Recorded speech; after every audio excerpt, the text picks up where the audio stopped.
In a sudden and dramatic escalation of a custody battle that had appeared to be settling, Dawson's Creek alum Joshua Jackson is back in court, this time filing for an emergency modification of custody after a bold move by his ex-wife, actress Jodie Turner-Smith.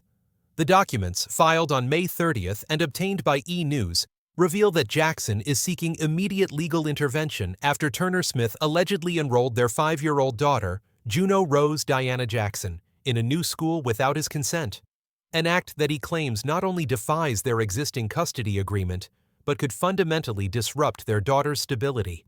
The core of the dispute, a kindergarten enrollment sparks legal fire. Jackson, now 46 and known for his iconic roles in Fringe and Dr. Odyssey, laid out his concern in no uncertain terms. According to his legal filing, Turner-Smith, 38, made the unilateral decision to change Juno's school without his input, placing the child in an institution more than 45 minutes from his home, a direct violation, he says, of their agreed parenting boundaries. Respondent respectfully requests orders ensuring that the minor child continues attending her present school for the next academic year 2025 to 2026, the filing reads, and for the parents' joint consent to be required for any subsequent school change. It's a pointed and urgent motion. While the ink is barely dry on their divorce settlement, which was finalized just weeks ago, it's clear that the battle over what's best for Juno is far from over.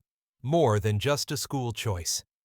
At first glance, it might seem like a disagreement over logistics, but Jackson's filing makes it clear. This isn't just about commute times or administrative oversight, it's about what kind of life their daughter is going to lead, and who gets to shape it. Jackson accuses Turner-Smith of going rogue, ignoring both protocol and their prior understanding. While the couple had agreed she would select Juno's school if they couldn't reach consensus, Jackson argues that her choice goes against the spirit, and possibly the letter, of that agreement. More importantly, he believes it could destabilize Juno at a time when she needs consistency the most. In his filing, Jackson highlights a growing philosophical divide between him and his ex-wife when it comes to education. According to the actor, Turner-Smith envisions a future where Juno learns through tutors and virtual methods while traveling the world, a plan Jackson strongly opposes. In one example cited in the documents, Turner-Smith reportedly told him that their daughter's education does not require a fixed location, adding that tutoring and online schooling could suffice. To Jackson, that idea is a red flag, a childhood actor's perspective. Joshua Jackson is no stranger to the itinerant lifestyle of a performer. Having grown up in the industry, he knows firsthand what it means to be educated on the move. And he's not eager to pass that legacy on to his daughter. Even in the best case, he writes in his declaration, it cannot begin to provide a child with the same nurturing and enrichment, peer relationships and social skills that a classroom and school community environment provides. It's a compelling argument, rooted in personal experience rather than legal jargon. And it lands with weight. Jackson isn't just positioning himself as a concerned father.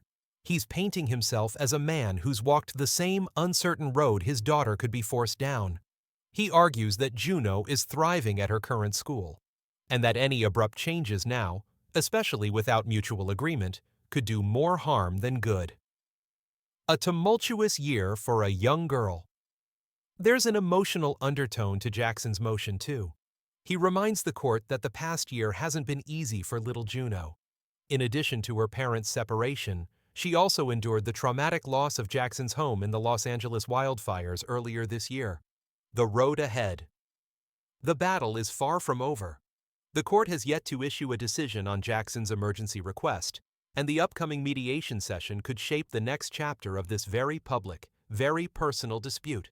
What's certain is that both Jackson and Turner-Smith love their daughter, but with two very different visions of what that love looks like in practice, the legal and emotional terrain remains rocky.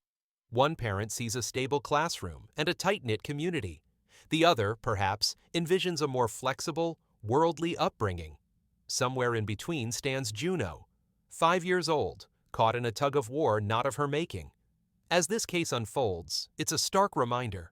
Custody isn't just about time on a calendar. It's about values, visions, and the future of a child too young to speak for herself, but old enough to feel the impact of every decision made in her name. Stay tuned. This one isn't going away quietly.